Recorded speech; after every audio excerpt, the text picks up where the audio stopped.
The Undercommons.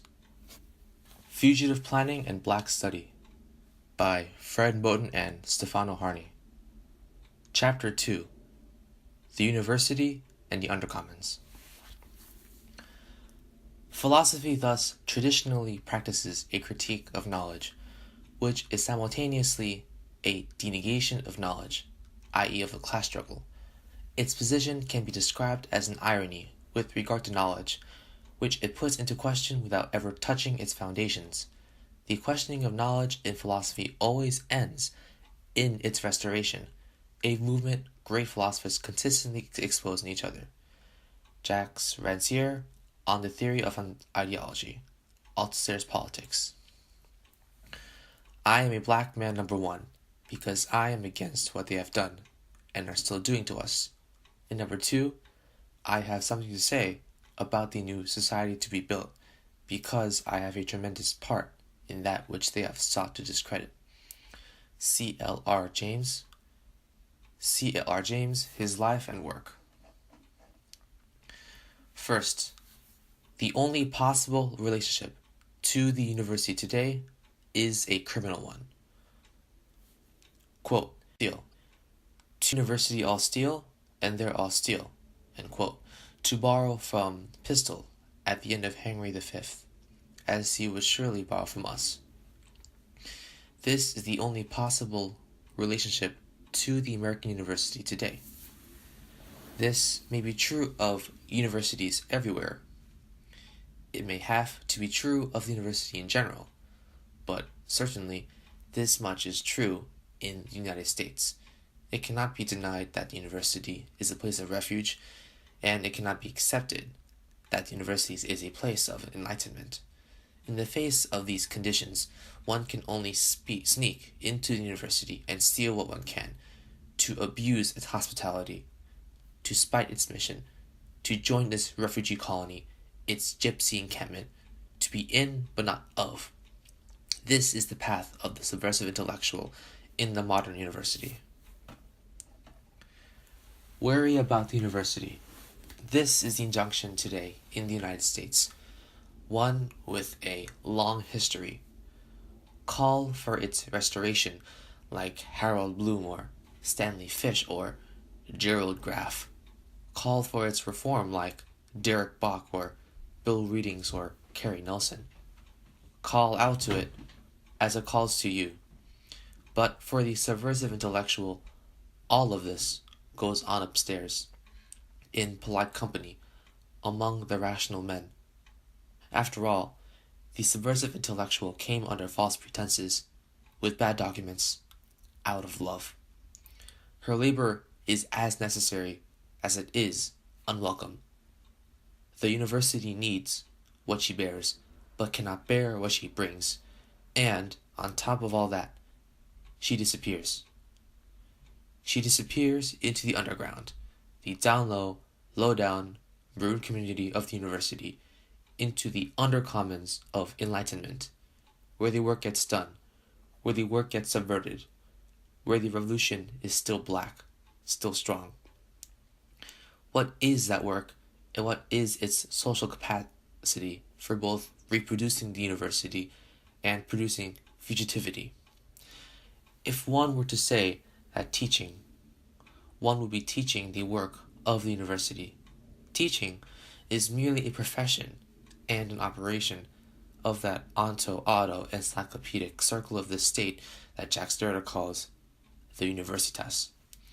But it is useful to invoke this operation to glimpse the hole in the fence where labor enters, to glimpse its hiring hall, its night quarters.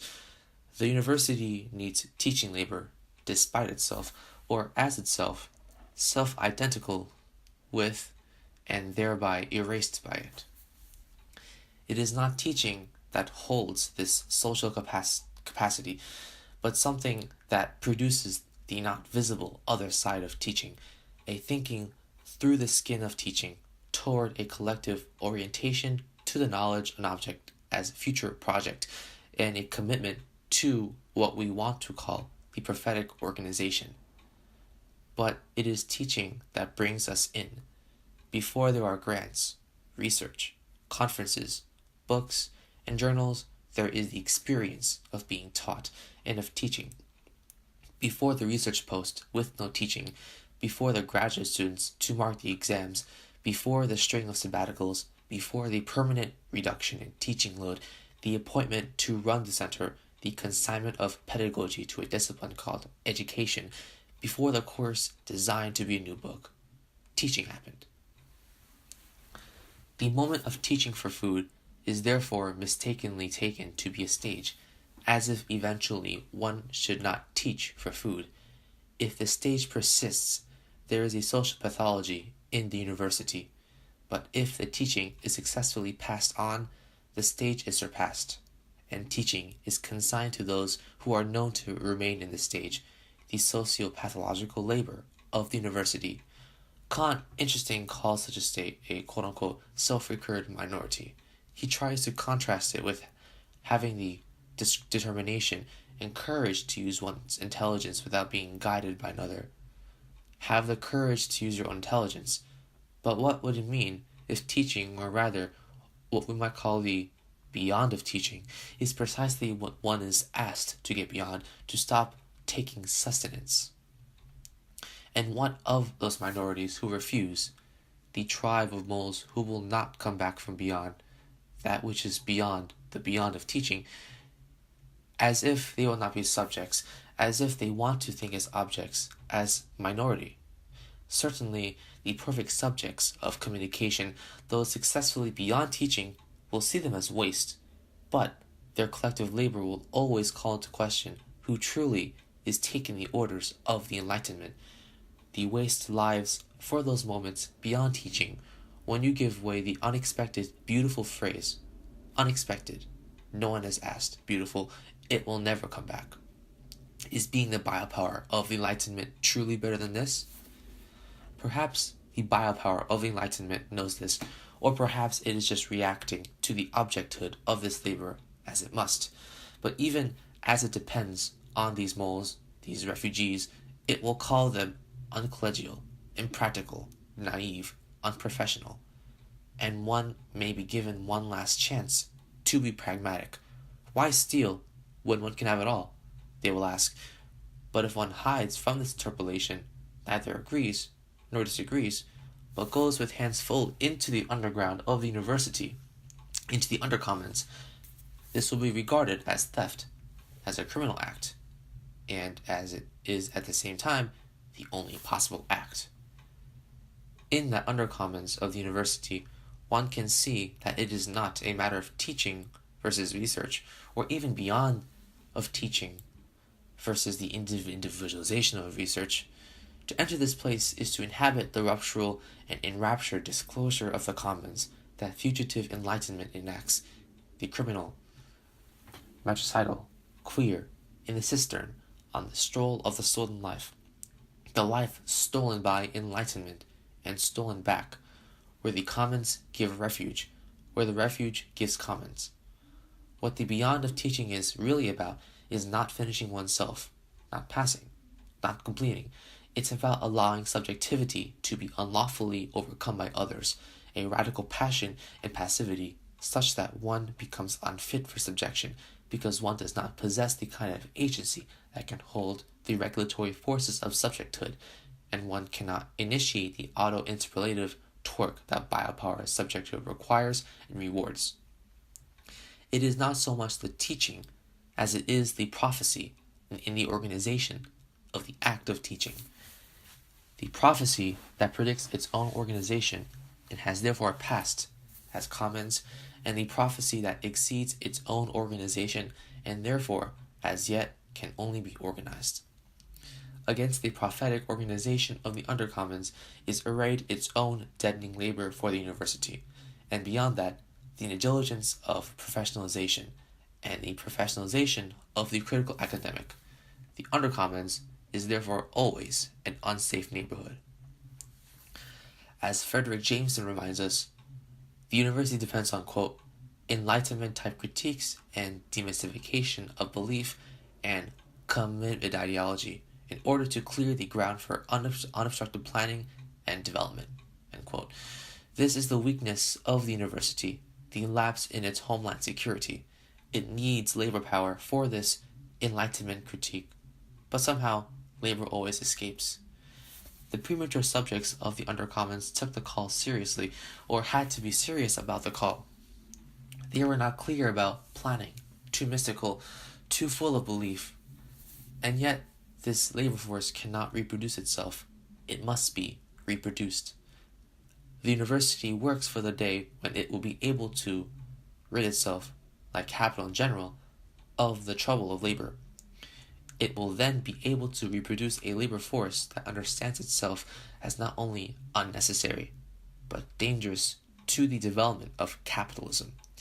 Much pedagogy and scholarship is already dedicated in this direction. Students must come to see themselves as the problem, which, counter to the complaints of restorationist critics of the university, is precisely what it means to be a customer, to take on the burdens of realization and always necessarily be inadequate to it. Later, these students will be able to see themselves properly as obstacles to society, or perhaps with lifelong learning, students will return having successfully diagnosed themselves as a problem. Still, the dream of an undifferentiated labor that knows itself as superfluous is interrupted precisely by the labor of clearing away the burning roadblocks of ideology. While it is better than this police function be in the hands of the few, it still raises labor as difference, labor as the development of other labor, and therefore labor as a source of wealth. And although the Enlightenment type critique, as we suggest below, informs on, kisses the cheek of any autonomous development as a result of this difference in labor, there is a break in the wall here, a shallow place in the river, a place to land under the rocks.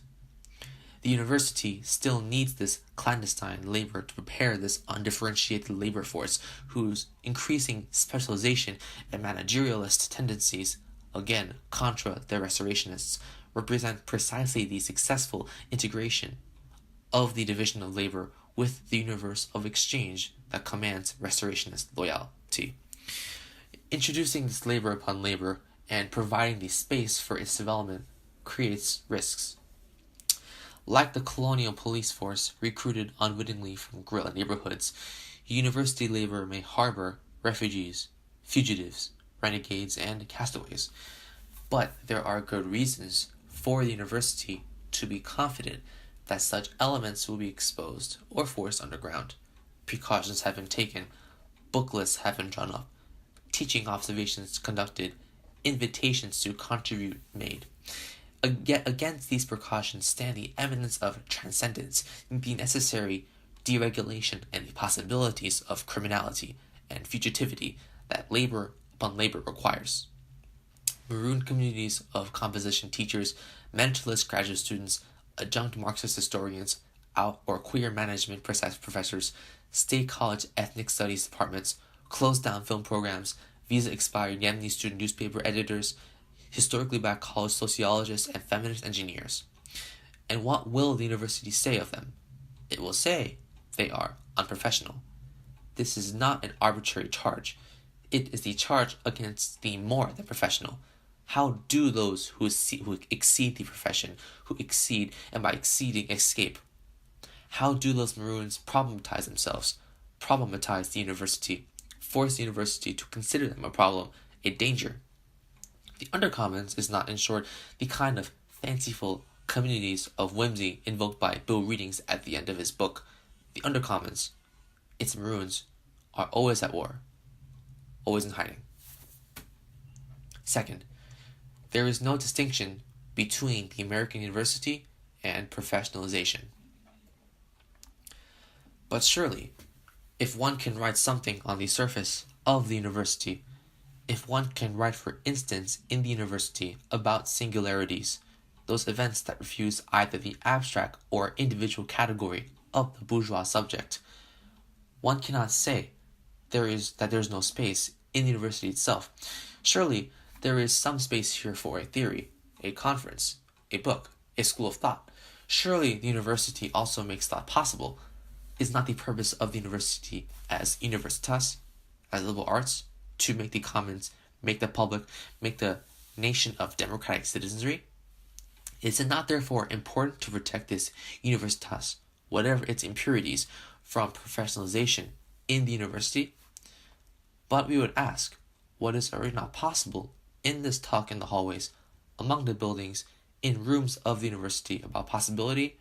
How is the thought of the outside, as Gayatri Spivak means it, already not possible in this complaint? The Maroons know something about possibility. They are the condition of possibility of the production of knowledge in the university. The singularities against the writers of singularity. The writers who write, publish, travel, and speak. It is not merely a matter of the secret labor upon which space is lifted, though of course such space is lifted from collective labor and by it. It is rather that to be a critical academic in the university is to be against the university. And to be against the university is always to recognize it and be recognized by it, and to institute the intelligence of that internal outside, that unassimilated underground, a intelligence of it that is precisely, we must insist, the basis of the professions. And this act of being against always already excludes the unrecognized mode of politics, the beyond of politics already in motion, the discredited criminal power organizations, what Robin Kelly might refer to as the infrapolitical field and its music. It is not just the labor of the Maroons, but the prophetic organization that is negated by the idea of intellectual space in an organization called the university. This is why the diligence of the critical academic is always at the same time an assertion of bourgeois individualism.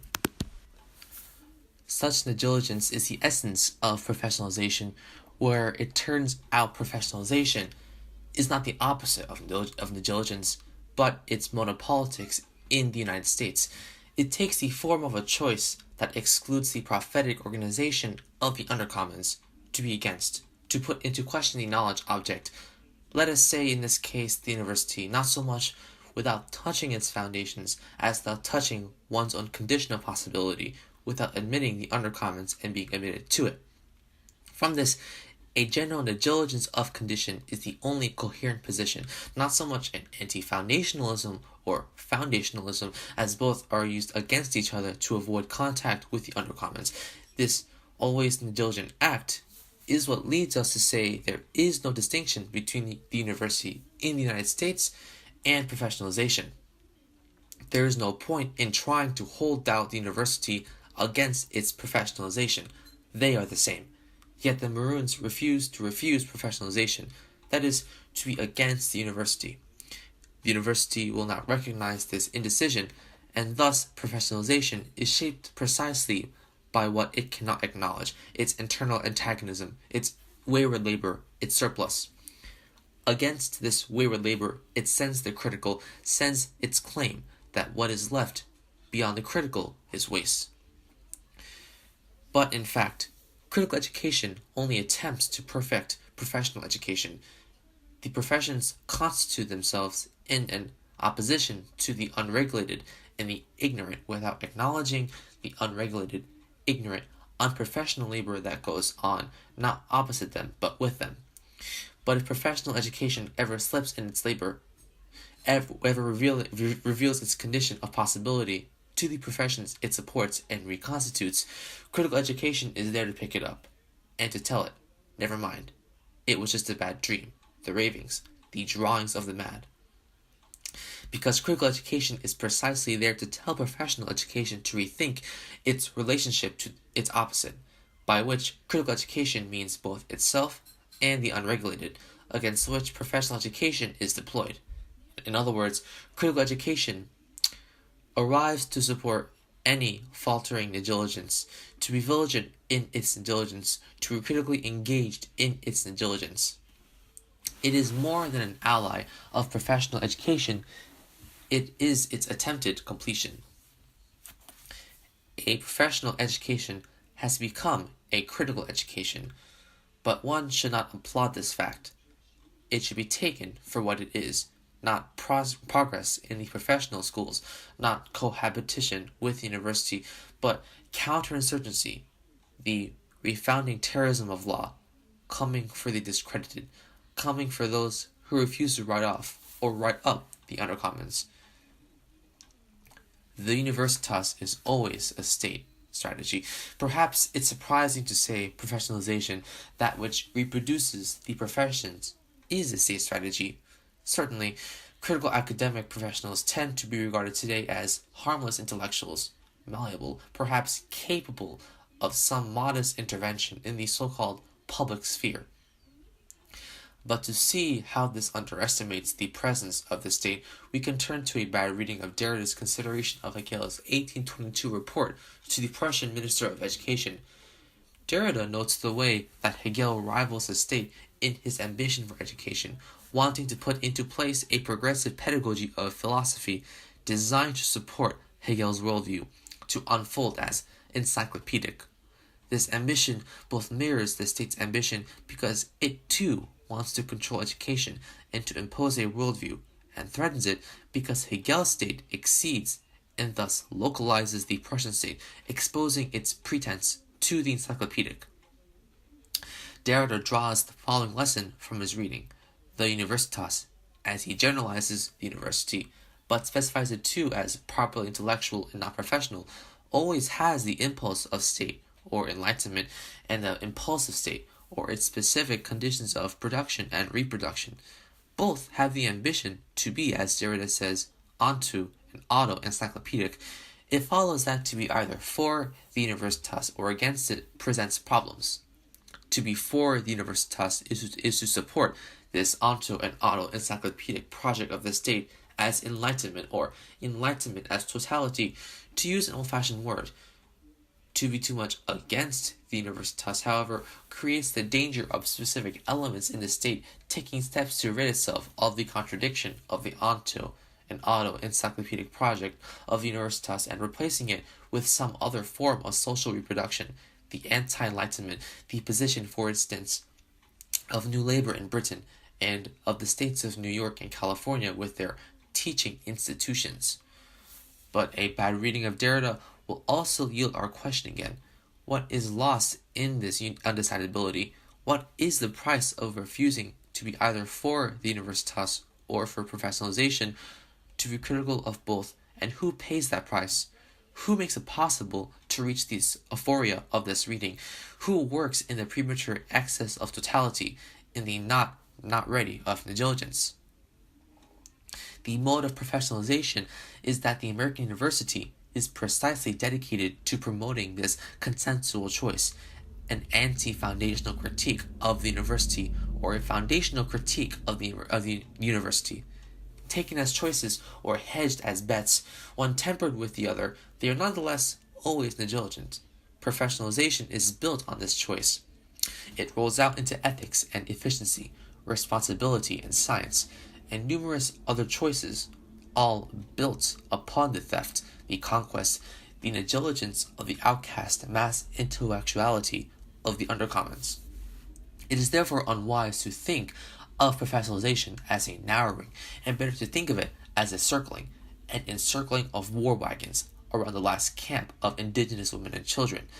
Think about the way the American doctor or lawyer regard themselves as educated, enclosed in the circle of the state's encyclopedia, though they may know nothing of philosophy or history.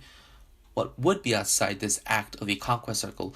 What kind of ghostly labored world escapes in the circling act, an act like a kind of broken phenomenology where the brackets never come back off? And what is experienced as knowledge is the ultimate horizon of knowledge, whose name is banned by the banishment of the absolute. It is simply a horizon that does not bother to make itself possible. No matter that whatever their origins or possibilities, it is theories of pragmatism in the United States and critical realism in Britain that command the loyalty of critical intellectuals, never having to confront the foundation, never having to confront anti-foundation out of faith in the uncomfortable foundation. Critical intellectuals can float in the middle range. These loyalties banish dialectics with its inconvenient interest in pushing the material and abstract, the table and its brain, as far as it can, unprofessional behavior at its most obvious. Third, professionalization is the privatization of the social individual through negligence. Surely, professionalization brings with it the benefits of competence. It may be the onto and auto encyclopedic circle of the university particular to the American state, but it's not possible to recuperate something from this knowledge for practical advances, or indeed is not possible to embark on critical projects within its terrain, projects that would turn its competencies into more radical ends. No, we would say it is not. And saying so, we prepare to part company with the American critical academics, to become unreliable, to be disloyal to the public sphere, to be unobstructive and shiftless, dumb with insolence in the face of the call to critical thinking. Let us, as an example, act disloyally to the field of public administration, and especially in Masters of Public Administration programs, including related programs in public health, environmental management, nonprofit and arts management, and a large menu of human service courses, certificates, diplomas, and degrees that underpin this disciplinary cluster. It is difficult not to sense that these programs exist against themselves, that they despise themselves, although later one can see that, as with all professionalization, it is the underlying negligence that unsettles the surface of labor power. The average lecturer in the Robert F. Wagner Graduate School of Public Service at NYU, for instance, may be more anti-statist, more skeptical of government, more modest in its social policy goals than the average lecturer in the avowedly neoclassical economics or new right political science departments at that same university. It would not be much different at Syracuse University or a dozen other prominent public administration schools. One might say that this skepticism is an important part of higher education, but this particular skepticism is not founded on close study of the object in question. In fact, there is no state theory in public administration programs in the United States. Instead, the state is regarded as the proverbial devil we know, and whether it is understood in public administration as a necessary evil or as a good that is nonetheless of limited usefulness and availability, it is always entirely knowable as an object. Therefore, it is not so much that these programs are set against themselves, it is rather that they are set against some students, and particularly those who come to public administration with a sense of what Derrida has called a duty beyond duty, or a passion. To be skeptical of what one already knows is, of course, an absurd position. If one is skeptical of an object, then one is already in the position of not knowing that object, and if one claims to know the object, one cannot also claim to be skeptical of that object, which amounts to being skeptical of one's own claim. But this is the position of professionalization, and it is this position that confronts that student, however rare, who comes to public administration with a passion. Any attempt at passion, at stepping out of the skepticism of the known into an inadequate confrontation with what already exceeds it and oneself, must be suppressed by this professionalization. This is not merely a matter of administering the world, but of administering away the world, and with a prophecy. Any other disposition is not only unprofessional, but incompetent, unethical, and irresponsible, bordering on the criminal. Again, the discipline of public administration is particularly, though not uniquely, instructive both in its pedagogy and in its scholarship, and offers the chance to be disloyal, to smash and grab what it locks up. Public administration holds to the idea, both in the lecture hall and the professional journal, that its categories are knowable. The state, the economy, and civil society may change size or shape, labor may enter or exit, and ethical consideration may vary, but these objects are both positivistic and normative, standing in discrete spatial arrangement each to the other. Professionalization begins by accepting these categories precisely so competence can be invoked, a competence that at the same time guards its own foundation, like Michael Dulaski's writing Rotten in a Tank, phantasmically patrolling his empty neighborhood.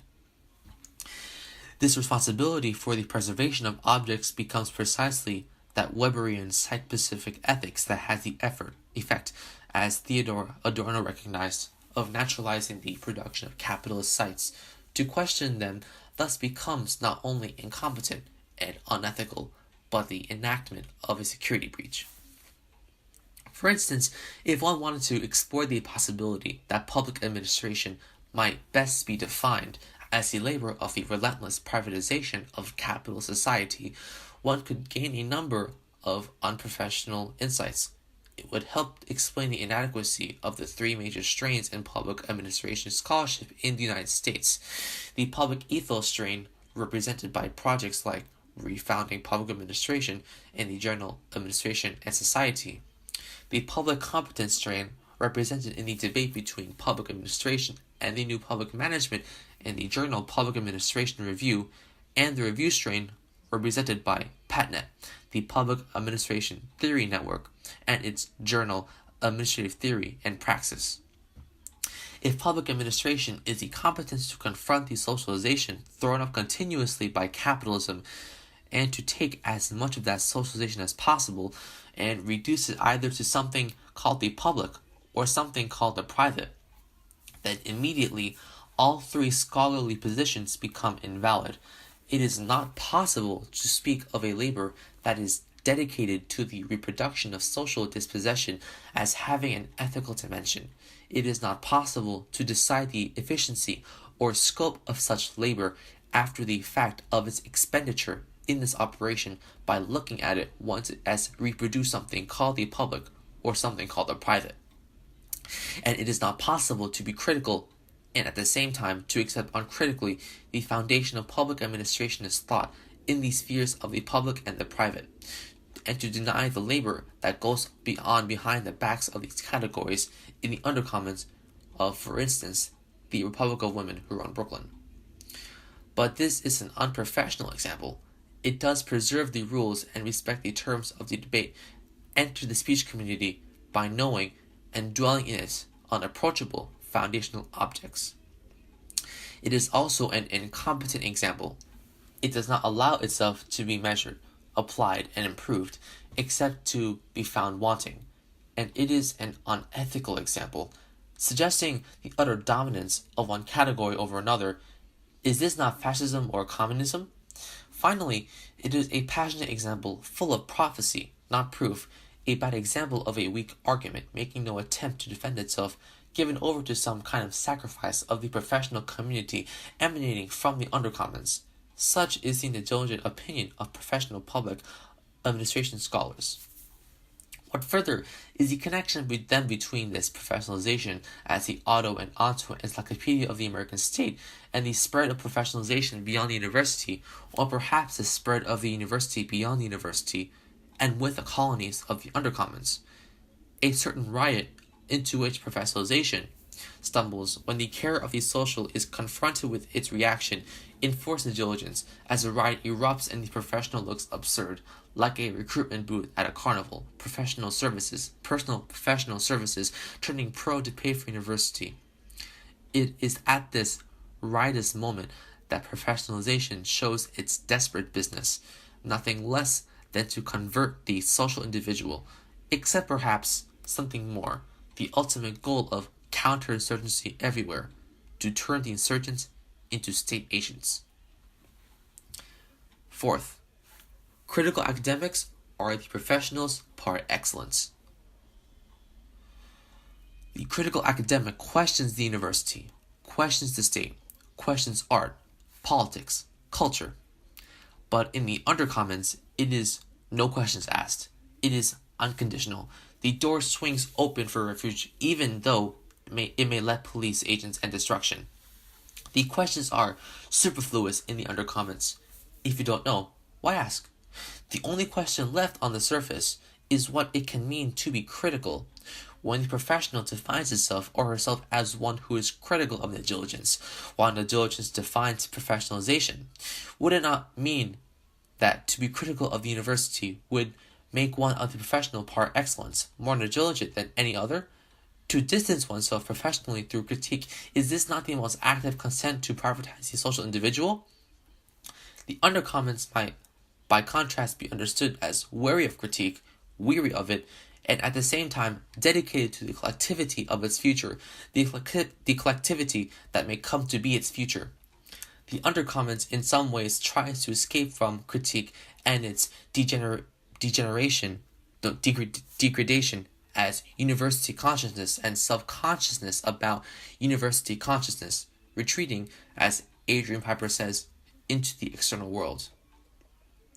This ruined community, if it exists, therefore also seeks to escape the fiat of the ends of man. The sovereign's army of academic anti-humanism will pursue this negative community into the Undercommons, seeking to conscript it, needing to conscript it. But as seductive as this critique may be, as provoked as it may be, in the Undercommons they know it is not love.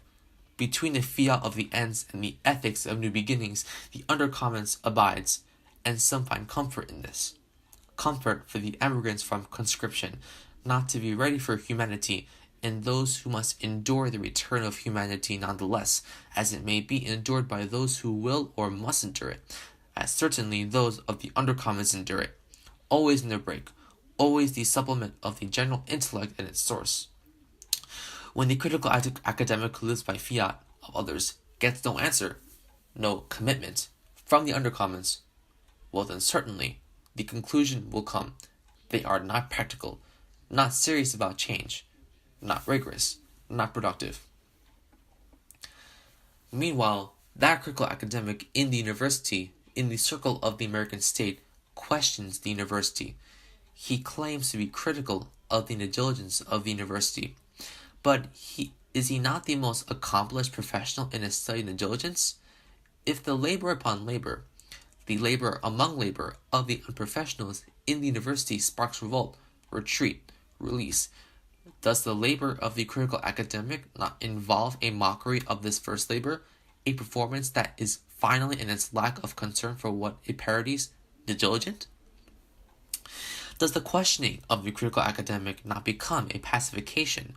Or, to put it plainly, does the critical academic not teach how to deny precisely what one produces with others, and is this not the lesson the professions return to university to learn again and again?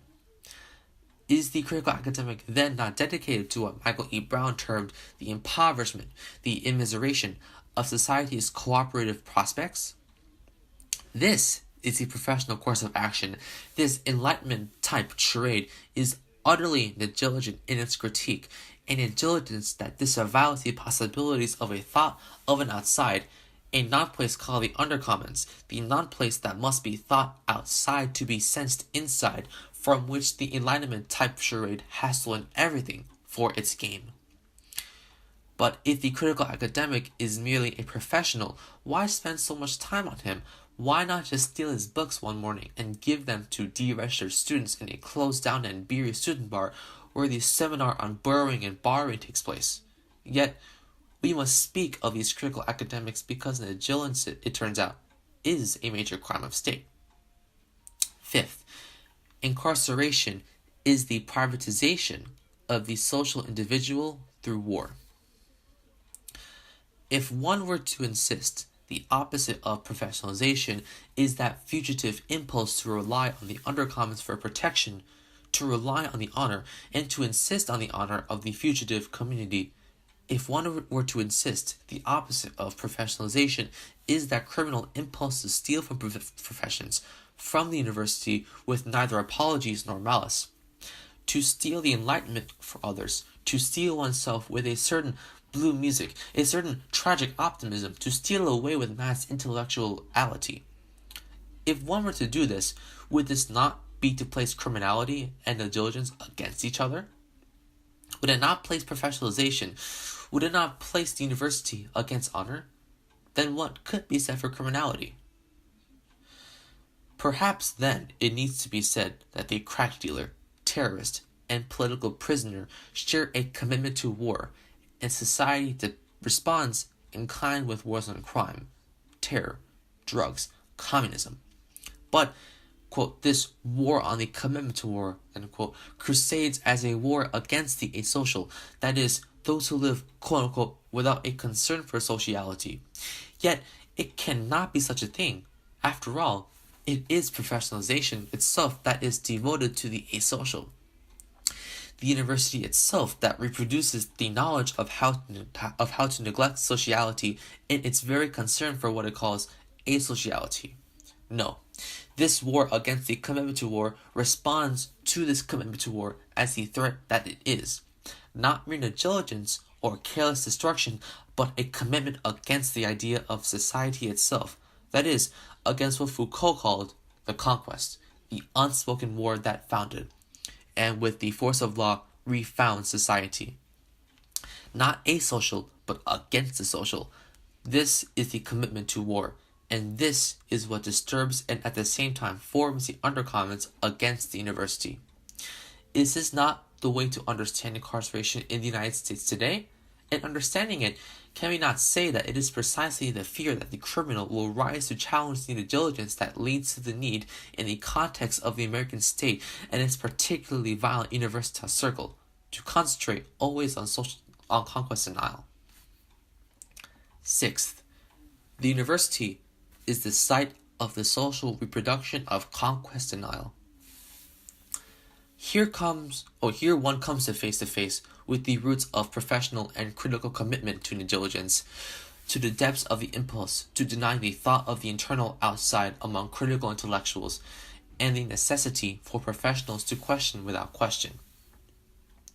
Whatever else they do, critical intellectuals who have found space in the university are always already performing the denial of the new society when they deny the Undercommons, when they find that space on the surface of the university, and when they join the conquest denial by improving that space.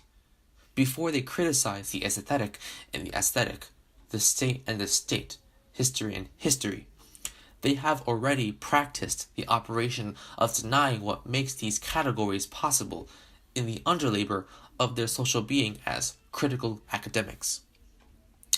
The slogan on the left, then, quote-unquote, universities, not jails, marks a choice that may not be possible. In other words, perhaps more universities promote more jails. Perhaps it is necessary finally to see that the university produces incarceration as the product of its negligence. Perhaps there is another relationship between the university and the prison, beyond simple opposition or family resemblance, that the Undercommons reserves as the object and inhabitant of another abolitionism. What might appear as the professionalization of the American university, our starting point, now might better be understood as a certain intensification of method in the universitas, a tightening of the circle. Professionalization cannot take over the American university. It is the critical approach of the university, its universitas. And indeed, it appears now that the state, with its peculiar violent hegemony, must deny what Foucault called in his 1975-76 lectures, the race war. War on the commitment to war breaks open the memory of the conquest. The new American studies should do this too, if it is to be not just a people's history of the same country, but a movement against the possibility of a country or any other, not just property justly distributed on the border, but property unknown. And there are other spaces situated between the universitas and the Undercommons, spaces that are characterized precisely by not having space. Thus the fire aimed at black studies by everyone from William Bennett to Henry Louis Gates Jr., and the proliferation of centers without affiliation to the memory of the conquest, to its living guardianship, to the protection of its honor, to the Knights of Labor in the Undercommons. The university, then, is not the opposite of the prison, since they are both involved in their way with the reduction and command of the social individual. And indeed, under these circumstances, more universities and fewer prisons would, it has to be concluded, mean the memory of the war being further lost, and living unconquered labor abandoned to its low-down fate. Instead, the Undercommons takes the prison as a secret about the conquest, but a secret, as Sarah Ahmed says, whose growing secrecy is its power, its ability to keep a distance between it and its revolution. A secret that calls into being the prophetic, a secret held in common, organized as secret, calling into being the prophetic organization. Seventh, the Undercommons of the university is a non-place of abolition.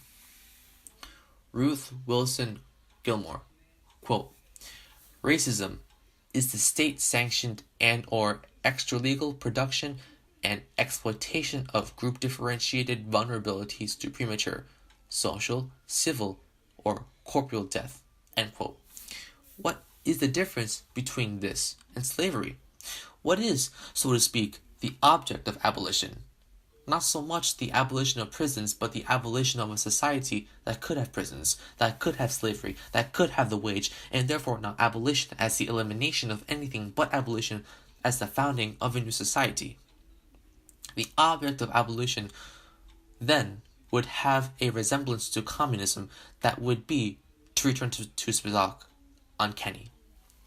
The uncanny that disturbs the critical going on above it, the professional going on without it, the uncanny that one can sense in prophecy, the strangely known moment, the gathering content of a cadence, and the uncanny that one can sense in cooperation, the secret once called solidarity. The uncanny feeling we are left with is that something else is there in the Undercommons. It is the prophetic organization that works